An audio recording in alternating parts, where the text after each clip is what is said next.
स्वागत है। आज विश्व पर्यावरण दिवस है और आज गंगा अवतरण दिवस भी है। आप सभी को सबसे पहले विश्व पर्यावरण दिवस और गंगा अवतरण दिवस की शुभकामनाएं। और सबसे महत्वपूर्ण प्रश्न आज के दिन ये बनता है कि पर्यावरण जिस तरह से आहत हो रहा है, जिस तरह से खराब किया जा रहा है हम सभी के द्वारा, आखिर उसकी तिथि क्या होगी और पर्यावरण को नष्ट करने का जो कारण है या जो परिणाम है वो क्या होंगे। पर्यावरण क्या है और उस पर किस तरह से हम प्रभाव डाल रहे हैं, किस तरह से उसे नष्ट कर रहे हैं और कैसे उसे बचा सकते हैं। इस पर बातचीत करने के लिए हमारे साथ में मौजूद हैं राम श्रीवास्तव जी, जो वैज्ञानिक हैं और पर्यावरण पर गहरी समझ रखते हैं। राम श्रीवास्तव जी, बहुत स्वागत करते हैं। हमारे साथ में मौजूद है अतुल शेठ साहब, जो इंजीनियर हैं और पर्यावरणविद हैं। अतुल शेठ साहब, आपका भी बहुत स्वागत करते हैं। नमस्कार। और जी, और हमारे साथ में मौजूद है, मैं बताना चाहूंगा अतुल शेठ साहब और राम श्रीवास्तव जी, राजेश मकवाना जी। आप पर्यावरण प्रेमी हैं, बागवानी करते हैं, लेकिन आपके जीवन का उद्देश्य है कि हर जगह पौधे उगाना। अभी तक 19,000 पौधे आप लगवा चुके हैं। हर किसी का जन्मदिन होता है, वो उस जन्मदिन पर पौधा भेंट करते हैं और अपने जो खर्चा, अपनी जो सैलरी आती है वो खर्च करके पौधे खरीदते हैं और लोगों को भेंट करते हैं और उन्हें लगवाते हैं। राजेश जी, बहुत स्वागत करते हैं हम आपका। सबसे पहले राम श्रीवास्तव सर, हम आपसे जानना चाहेंगे कि पर्यावरण की जो समझ है आम लोगों की, वो सीमित समझ है। पर्यावरण की दृष्टि से देखा जाए, पर्यावरण क्या है और हम कैसे नष्ट कर रहे हैं। मैं चाहता हूं कि आप विस्तार से इस पर बातचीत करें। पंकज जी, सबसे पहले तो मैं आपको गंगा अवतरण दिवस की बधाई देना चाहूंगा।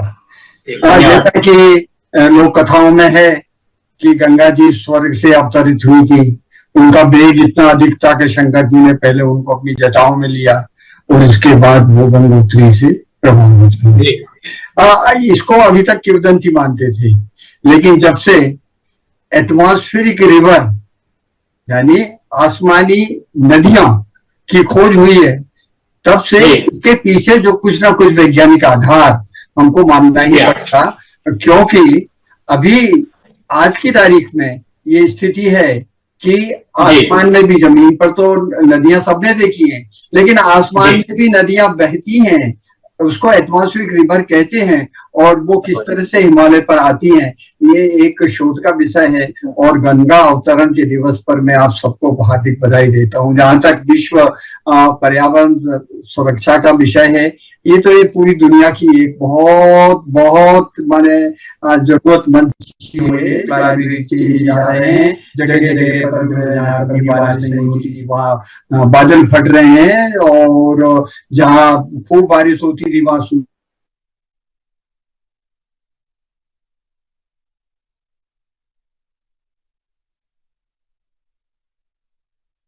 उसमें मानव की क्या भूमिका है। देखिए, ये जो प्रदूषण है, पर्यावरण है, वो हकीकत में इन महत्वपूर्ण जो चीजें हैं उनमें खास है। एक तो प्रदूषण, दूसरा जनसंख्या का असीमित जो बढ़ना है, तीसरा है औद्योगिकरण, और चौथा है जो संसाधनों का जरूरत से ज्यादा उपयोग करना। अब इसके अलावा भी कई प्रदूषण होते हैं, जैसे सामाजिक प्रदूषण है, राजनीतिक प्रदूषण है, वो अलग विषय है। लेकिन जैसे ओजोन का डिप्लीशन हो रहा है, ये भी एक बहुत बड़ी चिंता की चीज है। इससे जो है अल्ट्रावायलेट रेज जमीन पर आ रही है। क्यों आ रही है, कैसे आ रही है, उनसे हमारे यहाँ क्या प्रभाव पड़ेगा। उससे फोटोसिंथेसिस अफेक्ट होता है, उससे जो हमारी फसलों की पैदावार होती है,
तो यही है कि पौधों का संरक्षण किया जाए, क्योंकि आज आप भी जब स्कूल में पढ़ते होंगे, मैं भी पढ़ता था, तो हमारे कोर्स में एक कविता थी जिसमें कहा गया था, तरणी तनुता तत् समान तरवर बहु छाये, झुके कूल सो जल पर सनहित मनहु सुहाए। मैंने नदी की जो कल्पना थी वो ये थी, दोनों तरफ वृक्ष हैं, वो वृक्ष जो है पानी के ऊपर छू रहे हैं और मनोहारी दृश्य होता था, लेकिन वो दृश्य हम कहीं देखने को नहीं मिलता। हकीकत में एक जो वयस्क वृक्ष होता है वो जमीन के नीचे का भूमिगत पानी खींच करके पत्तों से उत्सर्जित करता है। एक दिन में 5000 लीटर जो एक बड़े बिजली के पंप से पानी आप खींच सकते हैं, उतना एक वृक्ष खींचता है। लेकिन हम पर्यावरण दिवस पर पौधे तो लगाते हैं, लेकिन लाखों पौधे लगाते हैं, बचते कितने हैं उसकी हम देखभाल नहीं करते। और दूसरी चीज जो इसमें खास है, हमको ऊर्जा की बचत भी करना पड़ेगी। ग्रीन हाउस इफेक्ट कम होने के लिए ये आवश्यक हो गया है कि हम जो है ऊर्जा की बचत कैसे करें। जो बिजली घर है जिनसे कोयले से बिजली बनती है, उनको धीरे धीरे बंद करना पड़ेगा। डीजल पेट्रोल अगले 50 साल के अंदर दुनिया में खत्म हो जाएगा। तब क्या होगा, रिसर्च और इनोवेशन करके हमको नए नए तरीके ढूंढना पड़ेंगे। एक तरीका है सोलर सेल का, हमको सूर्य ऊर्जा का उपयोग करके, पवन ऊर्जा का उपयोग करके बिजली की बचत करना सीखना ही पड़ेगा। और उससे भी ज्यादा जरूरी है पानी का संरक्षण करना। अकेले पौधरोपण करने से काम नहीं चलेगा।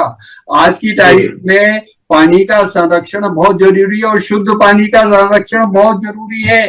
और वो इसलिए जरूरी है कि पूरी दुनिया में एक वाटर मैनेजमेंट नाम की चीज होती है, अभी हमारे हिंदुस्तान में उसकी बहुत कमी है। सीवेज लाइन डाली जाती है, लेकिन उनमें से नीचे उसमें प्रदूषण पानी नीचे टपकता है जो भूमिगत जल को खराब कर रहा है। ये बात फैक्ट है।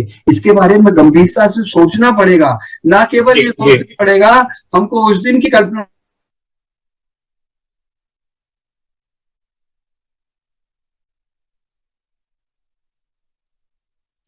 इसके बावजूद भी आप अपने इंदौर शहर में ही देख लीजिएगा, हर घर में आसपास में ये आपके नलकूप खोदे हुए हैं, और इतने खोदे हुए हैं उनकी कोई अनुमति नहीं है, उनका कोई रिकॉर्ड नहीं है।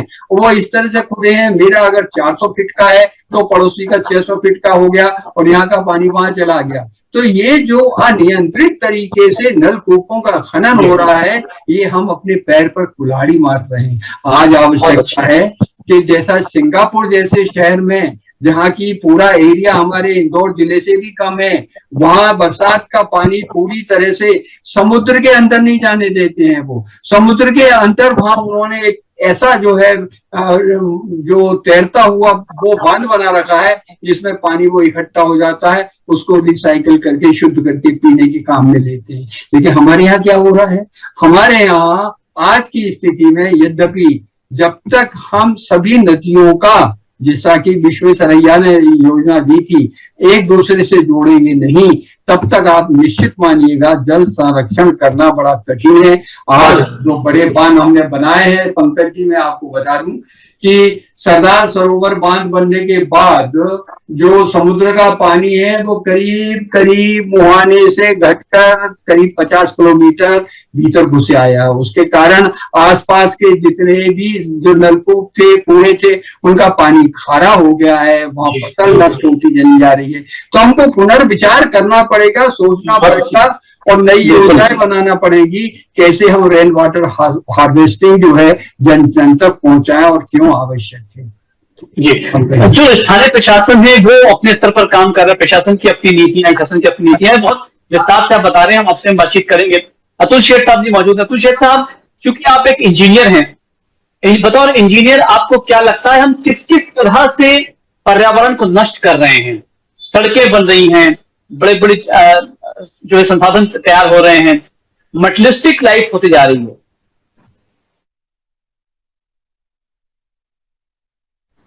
अतुल जी, मुझे लगता है पंकज भाई कि राम जी ने जो बातें कही बहुत गंभीर है, मगर ये मुझे लगता है कि तस्वीर का एक पहलू है जी। बाकी जो पहलू है वो अनछुए से है और हमको मालूम भी नहीं कि हम पर्यावरण को कितना नुकसान पहुंचा रहे हैं जी।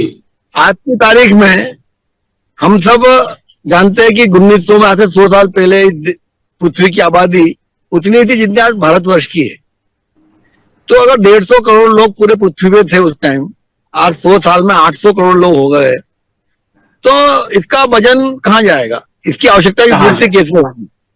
और आवश्यकता की पूर्ति के साथ साथ में आज हम सबकी जीवन शैली में जो दिखावा आ गया है, हम सबको अपना बचपन याद है कि 2 जोड़ी कपड़े में चल जाता था। हमारे अलमारी में 3-4 जोड़ी कपड़े रहा करते थे। उसके बदले आज 50-60-100 जोड़ी कपड़े हमारे सबकी अलमारियों में है। बिल्कुल। हम पहले कॉमन टॉयलेट में रहते थे, या मकान के अंदर 5-10 परिवार के बीच में 2 टॉयलेट होते थे। आज हर घर में जो संपन्न परिवार है उसमें हर कमरे के अंदर टॉयलेट बन गया है। तो ये प्राकृतिक संसाधनों का जो हम कह सकते हैं कि बर्बादी है, जो हम बर्बादी हो रहा है, इस पे हम चर्चा ही नहीं कर रहे हैं। पहले हमारे मकान बनते थे इंदौर के या गांव के या भारतवर्ष की बात करें तो खपरेल से, गोबर से, मिट्टी की ईंटों से। अब बनते हैं कांच से, फॉल सीलिंग से, एल्यूमिनियम की विंडो से। तो एल्यूमिनियम को बनाने के लिए 2400 डिग्री टेम्परेचर लगता है, कहां से आएगी ऊर्जा? तो एल्यूमिनियम पर्यावरण हितैषी है कि विरोधी है, ये नक्की करना पड़ेगा। बिल्कुल बिल्कुल बिल्कुल। आज हमारे भवन निर्माण के अंदर हम कांच का उपयोग कर रहे हैं, तो कांच की वजह से गर्मी अंदर आ जाती है, साउंड जो है रिफ्लेक्शन होता है, तो सुनाई की प्रॉब्लम ज्यादा दिखती है, मानसिक समस्या ज्यादा होती है जिन घरों में कांच का ज्यादा उपयोग होता है। हमारे फ्लोर चमकीले हो गए हैं, तो हमारी प्रदूषण की मात्रा है ना हर घर में धीरे धीरे आ गई। हमको मालूम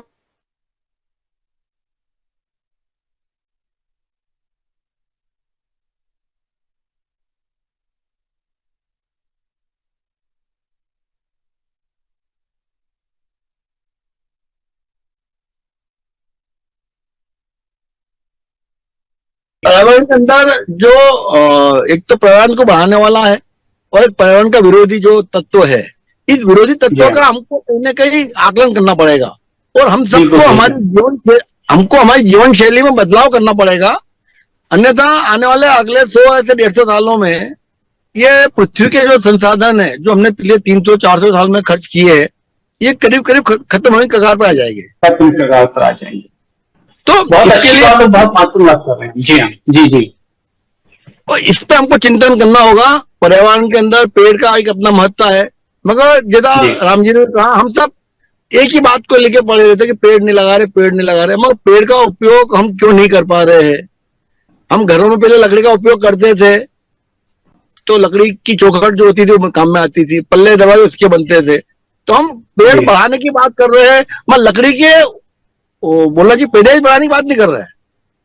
हम आ गए लोहे पे, हम आ गए एल्यूमिनियम पे, हम आ गए फॉल सीलिंग पे, तो ये तो और ज्यादा खतरनाक है। लकड़ी तो पर्यावरण के अंदर ही आ गया।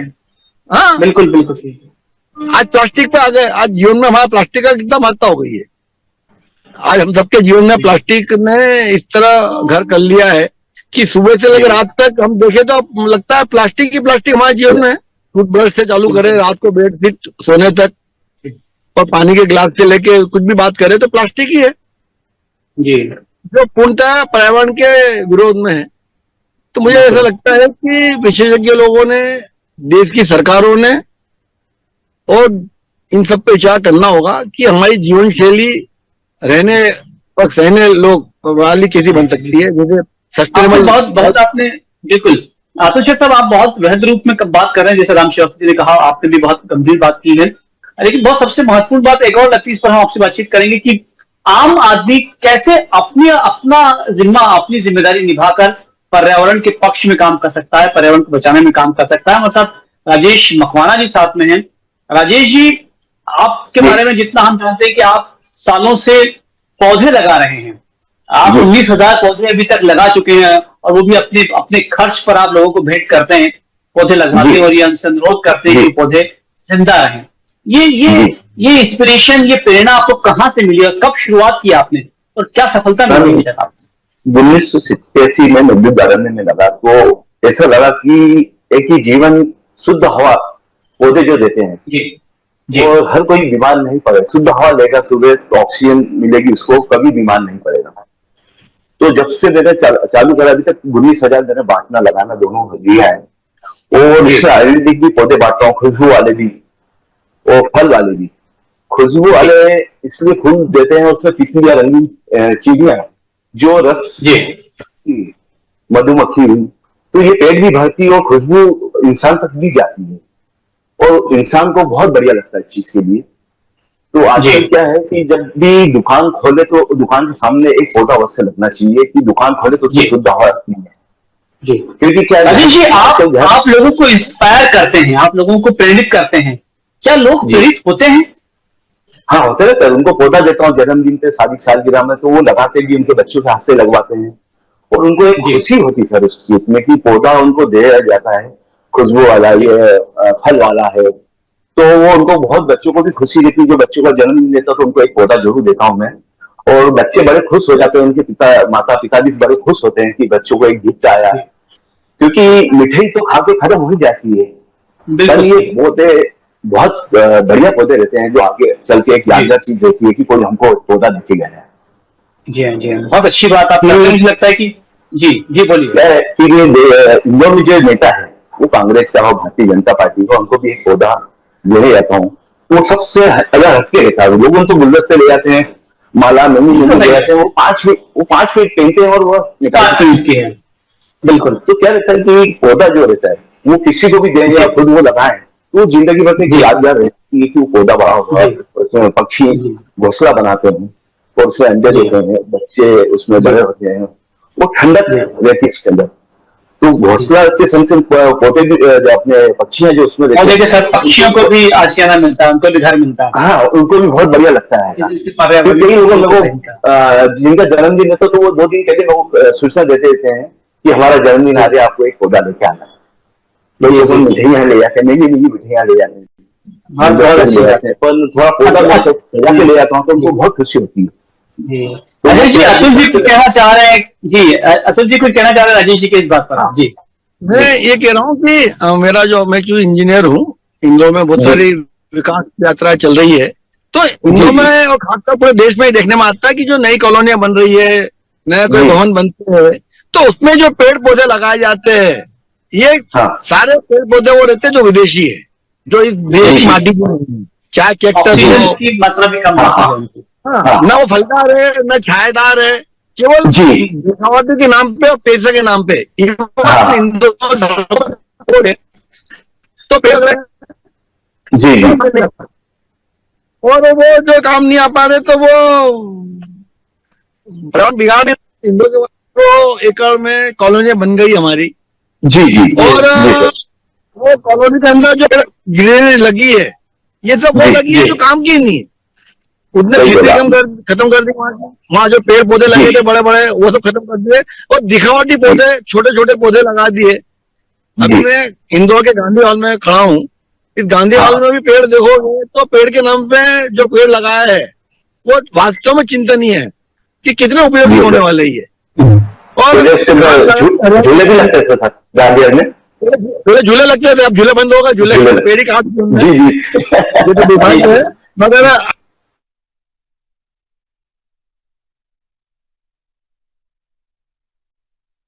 ये पेड़ जी, ये गाजर घास होगी जी बिल्कुल। डेकोरेशन पर ज्यादा ध्यान दिया गया है। ये पूरे गांधी हॉल की वो पौधे ज्यादा ऑक्सीजन दें।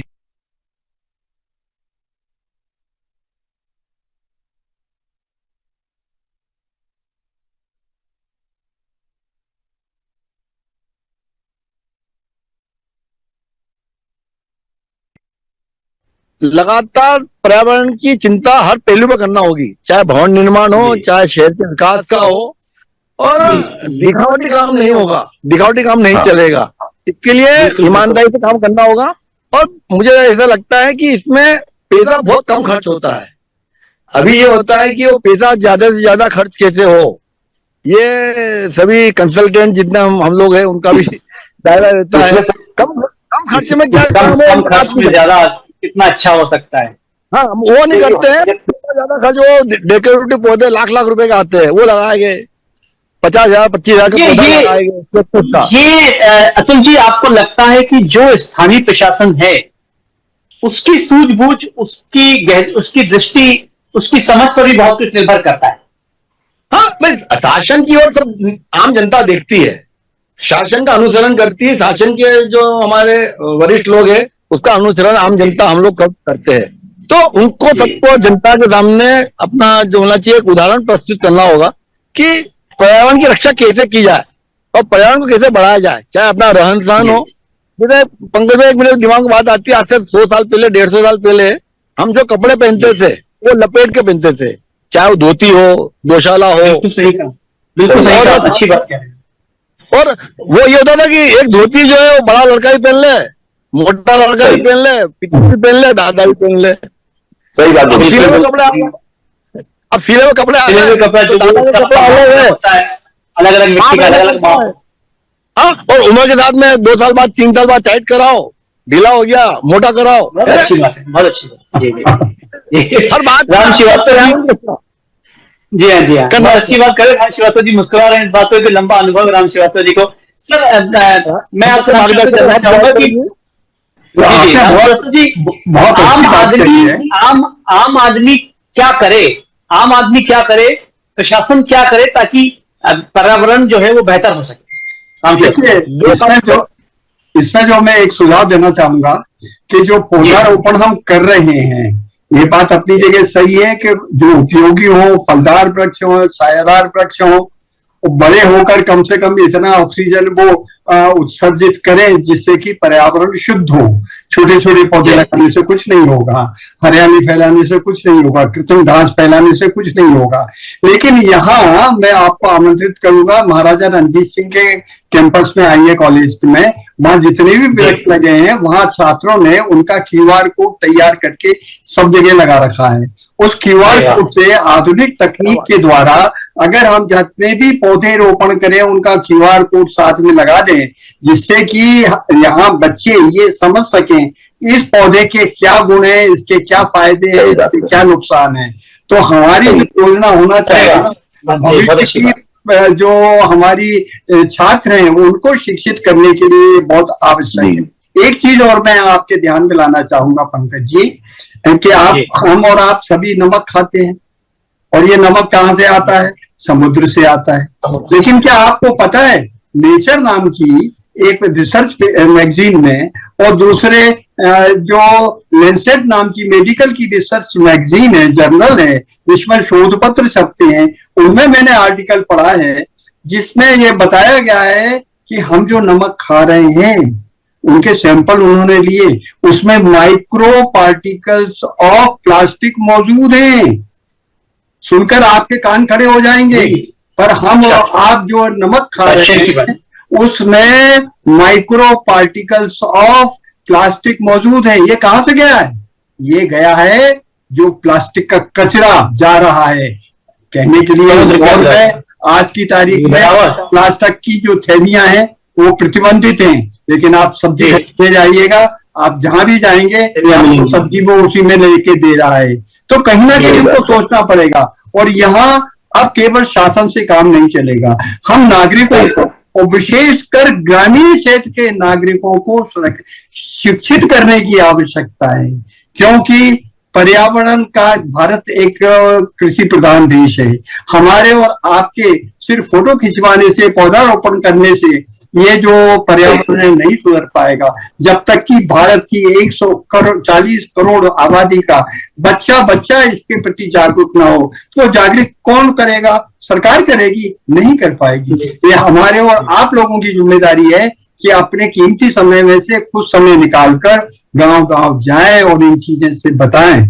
और जहां तक एक और दूसरा सवाल है कि जो इंजीनियरिंग का क्षेत्र है उसमें हमारे यहाँ सड़कों का जो प्लानिंग किया जाता है वो अगर आप देखेंगे तो अनसाइंटिफिक है, पूरी तरह से अनसाइंटिफिक है।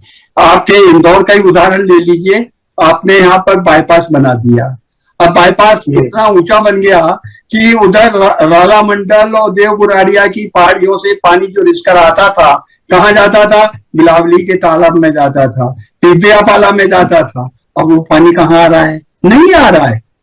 क्यों नहीं आ रहा है? कि हमारे यहाँ जो प्लानिंग नाम की चीज है, और उसके लिए जिम्मेदार कौन है? हम और आप हैं। हम और आप कैसे हैं? कि हम नालियों में नाले जहाँ प्राकृतिक बहते थे उनको बंद करके उनके ऊपर हमने क्या बना लिया, कॉलोनी काट दी। अब पानी आएगा तो बाढ़ आएगी, सही, फिर हम चिल्लाते हुए पर्यावरण बिगड़ गया।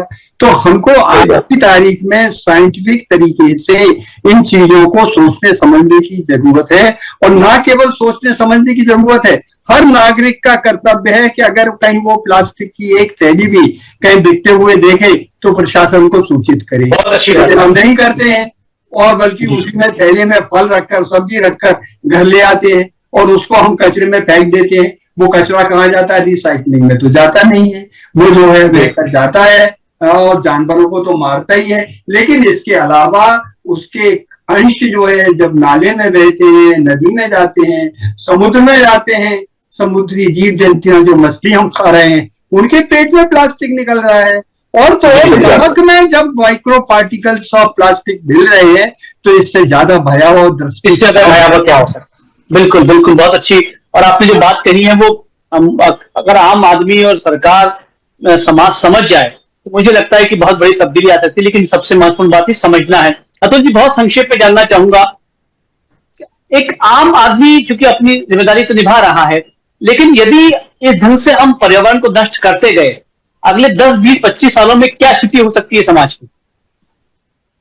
अगर अभी जैसा चल रहा है वैसा ही अगर चलता रहा तो मुझे लगता है कि अगले 25 से 50 सालों में पर्यावरण की दृष्टि से बहुत भयावह स्थितियां रहेगी। और हमने जो जो नहीं सोचा वो सब होगा, चाहे वो बाढ़ की स्थिति हो, चाहे सूखे की स्थिति हो, चाहे अतिवृष्टि की स्थितियां हो, या हमारे खाने पीने के लिए अनाज की स्थितियां हो, इन सबों का विकराल रूप हमको दिखेगा। जी। और बहुत अच्छी हमको दिखने लग गया है कि अत्यधिक गर्मी, अत्यधिक पानी, मई महीने में, अप्रैल महीने में पानी गिर जाना।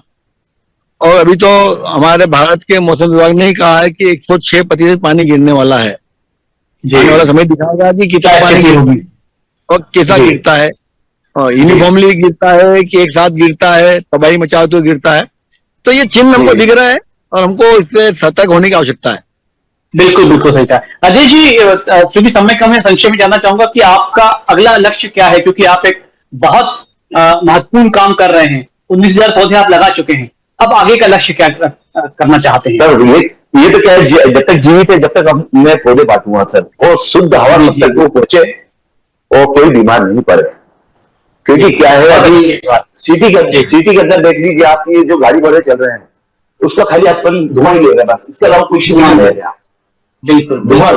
जैसे सर ने बताया पॉलीथीन का, एक कपड़े की थैली सर ने रखी है, और तांबे की जो वाटर आजकल आ गई मार्केट में, तो उसमें पानी भर के रखी, वो लीजिए आप, तो प्लास्टिक से थोड़ा सा दूर रहेंगे हर व्यक्ति, और बीमार कभी कोई पड़ेगा नहीं। बहुत बहुत महत्वपूर्ण बात करें राजेश जी। और राम श्रीवास्तव जी, आपने भी बहुत वृहद रूप से बातचीत की और जो संदेश दिया वो भी बहुत महत्वपूर्ण है। अतुल शेठ साहब, आपने भी जो बातचीत की, मुझे लगता है कि ये बातें यदि हम इस शो को, इस लाइव शो को जो सुन रहे होंगे, यदि वो इस बात को गंभीरता से ले लेंगे तो मुझे लगता है कि पर्यावरण को भी समझ जाएंगे, पर्यावरण को कैसे बचाना है इस पर भी वो गंभीरता से काम कर पाएंगे। बहुत सारा धन्यवाद हमसे बातचीत करने के लिए राम श्रीवास्तव जी, अतुल जी और अजय जी। आप देखते रहिए।